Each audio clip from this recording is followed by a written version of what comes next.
I keep making the analogy of a personal Everest that is not simply being self-aware. Oh, this makes me mad.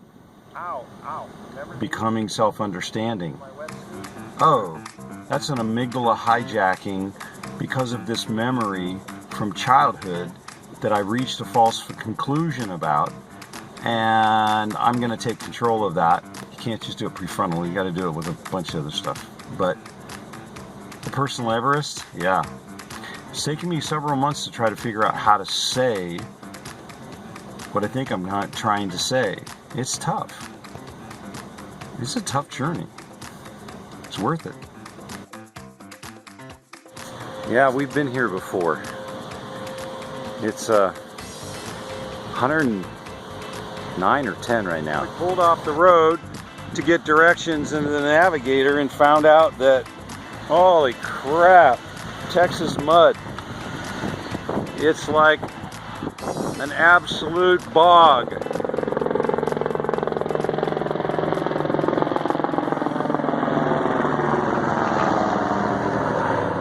That is deceptively steeper than it looks, way more, but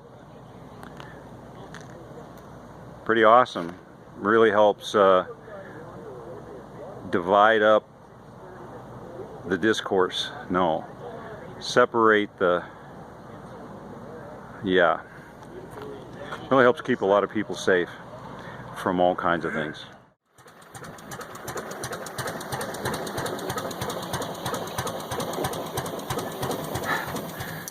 When I say that I have a platform, I don't mean like this kind of platform. No. It's a software platform. It's a AdWords alternative. It's a community building. Oh, never mind. We'll talk about that. I've talked a lot about I Do, You Watch, and that's the first year of episodes. Now we're in the middle of the second year. We Do, We Watch, and I'm just a couple hours away from meeting Dr. John King face-to-face, who he and I have worked together for the last couple of months and made great progress. And you can tell we're not at the sandbar in Hood River. In fact, we're on a bit of a road trip here in Texas. Yeah, so what's going on? I'll get you up to date. Well, Daniel, you said we were going to pivot. Are we there yet? That's silly talk. I'm navigating. Let's fast forward to Dr. King. Daniel, meet Dr. John King. John, meet Daniel. It's pretty weird. We've got an online relationship thing going on. Yeah, exactly. Whenever some people ask me about how did I meet that, well, whenever I'm telling that story, it's like, well, I met a man online. You know, and it sounds like it's some bad story that's about to happen. Right, it already goes right off the rails. Yeah, just straight from day one. You and I have connected in a very rare way, both in the aspiration to summit a personal awareness, right? And also to have that experience be a guide for others who are struggling, who are alone. So I wanted to just introduce Dr. John King and share with you what a special guy this really is. It's going to take a little getting to know, like a fine wine. It's fabulous, right? John, talk to me about this whole thing of the competition to know ourselves before AI knows us better than we know ourselves, right? Yeah. The race is on. It's not a luxury. But you and I have talked about, what a painful process and journey. Yeah. So share a little bit about your journey. Well, the work that I do is post-traumatic stress recovery. And I work with people who have been sexually abused or human trafficked. And the other school, so there's that's the majority of that one lump. The other lump is veterans. So people who have been through traumatic military experiences. So in both of those groups, you seem to have, it's really a polar opposite people. You've got people who are so ingrained in a victim narrative that they allow their past to define them, and then you've got other people who their past is simply fuel to refine them. So you've got those that are defined by the tragedy or the event, and those that are refined by the tragedy or event. These people will tell you that they are committed to self-improvement, whereas these people may not even know it, but their commitment is to self-awareness. These people will read the books and say the phrases and even do the things, and yet they'll continue in the cycle of consuming books, the same self-talk. Wow, look at this. I remember this thing happened to me. Oh, let's celebrate this thing. It's really a celebration of a past. Whereas these people don't often even know what it is, but they're in the relentless pursuit of going forward, and you can only go forward from a firm foundation. So you have to come to a place where you look at yourself and go, okay, this is really who I am. I'm messed up. I've got some challenges. I'm not the person that I want to be. And that is the starting point, I believe, for transitioning from, in my case, it was John 1.0 to John 2.0, transitioning into and embracing and accepting this. And this never comes external. It only comes internal. Mm-hmm. And I think one of the things that you mentioned before we put on the cameras, we always have the best conversations before the cameras, right. is how people need to dedicate time to become self-aware. And I just think most people spend their life surrounded and inundated with white noise. Right. To mask that voice, right? Yeah. To mask that, holy shit, something's not right. Even if you look at, you go to the Pinterest prophets and prophetesses and the Facebooks and whatever, they go there and people go, I'm searching for a community, a place to connect. They're searching for an echo, because all they want to hear is that, yes, you're a victim, and yes, you're right. Things happen to you that weren't good, and things happen to you that were nasty. And they want an echo. They don't want to voice forward. They don't want a direction. They don't want to lead themselves out of the valley of the shadow of death. Valley of the shadow of death, man. You either move through it or you buy timeshare. And people end up buying bloody timeshare in that thing, right. And woe is me. And you have to, and that brings us to another point, even how we connected. It's very rare to connect with people like fast friends, connect with people who are committed to the same sense of moving beyond who they are into that unknown place of self. And I think that was the thing that connected us before anything else. It was just whatever that spark of is, we've got crap in the past, but the future will have different crap. So let's just drop that crap for, right. And turn it into fertilizer in our future. I cycled across America 3 times trying to figure out who this was in here, because I didn't have any guidance. Yeah. And in that journey of going from even self-awareness to a hint of self-understanding, mm-hmm. not just, oh crap, I have triggers, mm-hmm. but oh, now I know why I have triggers, what they are, and that's called an amygdala hijacking, and I don't have to put up with that because it's based on false beliefs because I didn't have the information. Yep. Going it alone is brutal because it's a desert.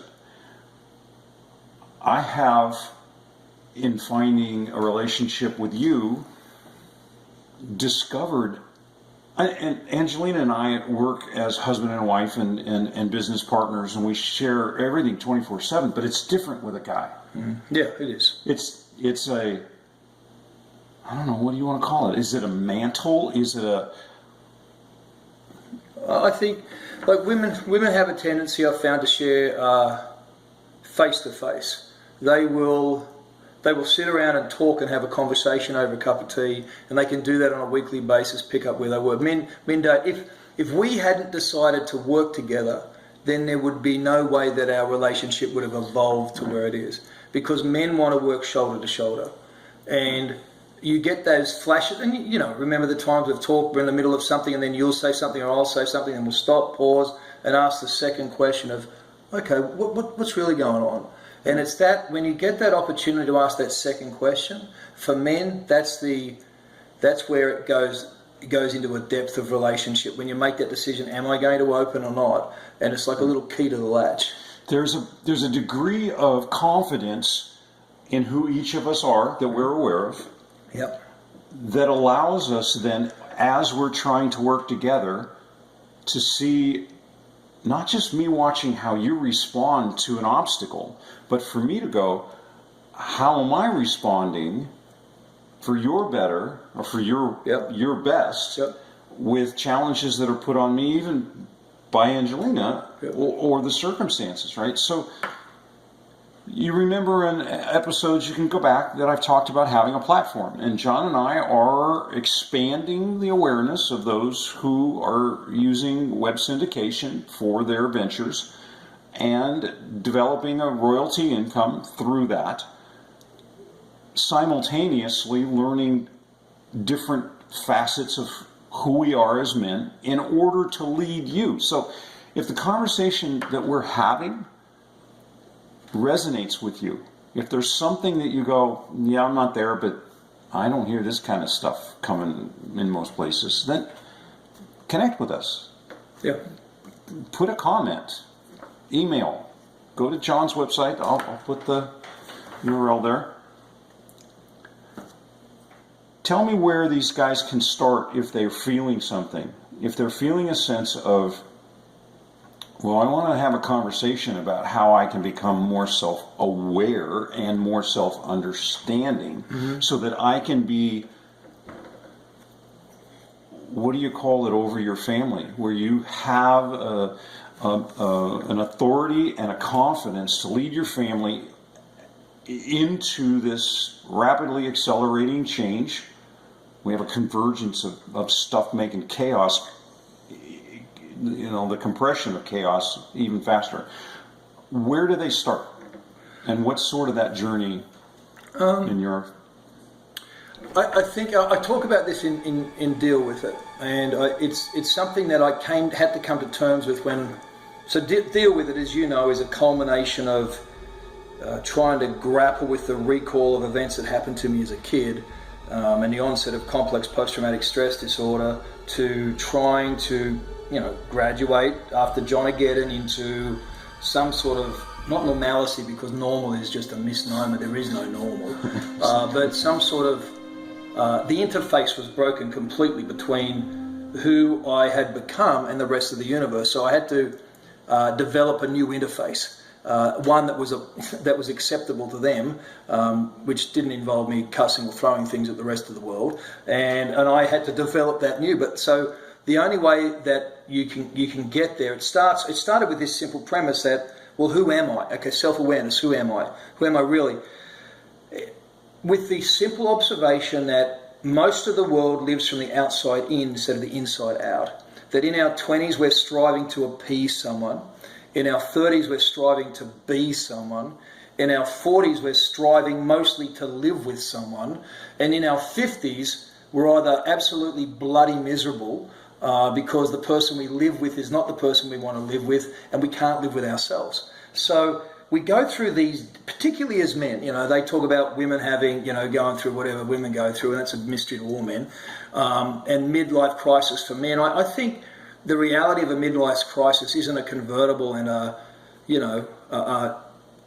more expensive younger wife. I think the midlife crisis for men is getting to 50 and think, I've given my entire life, not so much working to provide for other people, because I think that is in our created DNA, but I've spent my entire life trying to live up to expectations. There's nothing wrong with having expectations made of you, but when the expectations made of you are not the expectations you have of yourself, and you're disconnected, then that's where you get this grating of interpersonal gears. So I remember for myself, I went back and looked at everything that I'd been involved in, and I realized for most of it I was not really satisfied, because everything that I'd done all my life was to win the approval of somebody else. Mm-hmm. And when you realize that, when I was 45 when this whole thing happened, so I was around 48 or 50, I started to ask this series of questions, and I'm 55 now, thank you very much. So, and you realize, and you look back and go, oh, bugger. And here I am now realizing that all of that stuff that I did because I thought I had to or I needed to, I never really wanted to. And now that I'm aware of it, I don't want to do it anymore, but I don't know what to do. Right. So it's a real bugger, mate. It's right. That's the whole reason I think culturally men have found minions, a quora, a mastermind. We have historically we have lots of labels to put on a tribe. Yep. Where I've got your 6. Yep. I appreciate you. You're on a journey, and very, very few men are brave enough to face their nightmares and learn that they do have intrinsic within them the ability to know who they are, and to be good with that. Yeah. When they find out, oh, everybody's messed up. Yeah. And I think that's I think that, the argument between,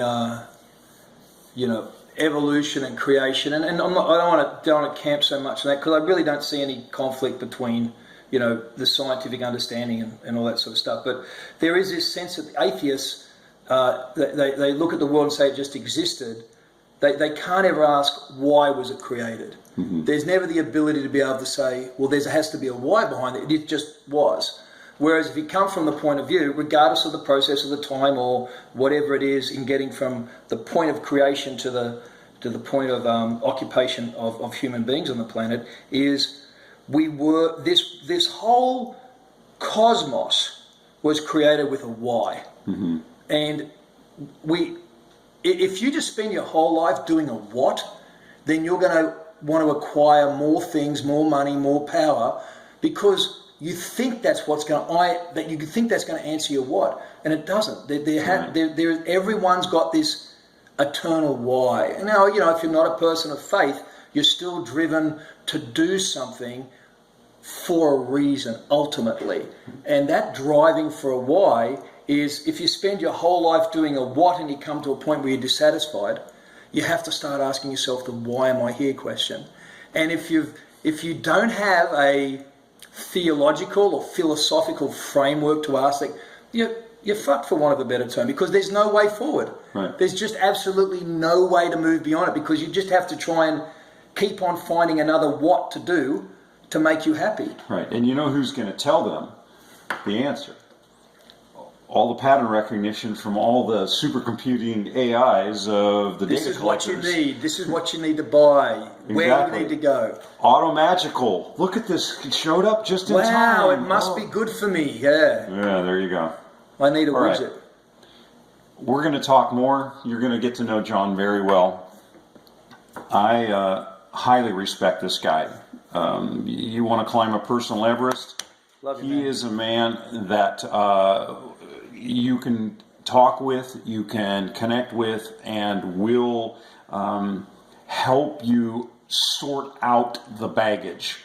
Is that a good way to put it? Yeah, but you make me sound too nice. Like, I'll probably give you a kick in the ass and say, just face your devils, let's get this thing done together. But I tell you what, we'll fight with them to walk to them together. Exactly. We'll always do that. And I think that's, just like you, mate. And you've done it for me, and I'm glad you think I've done it for you.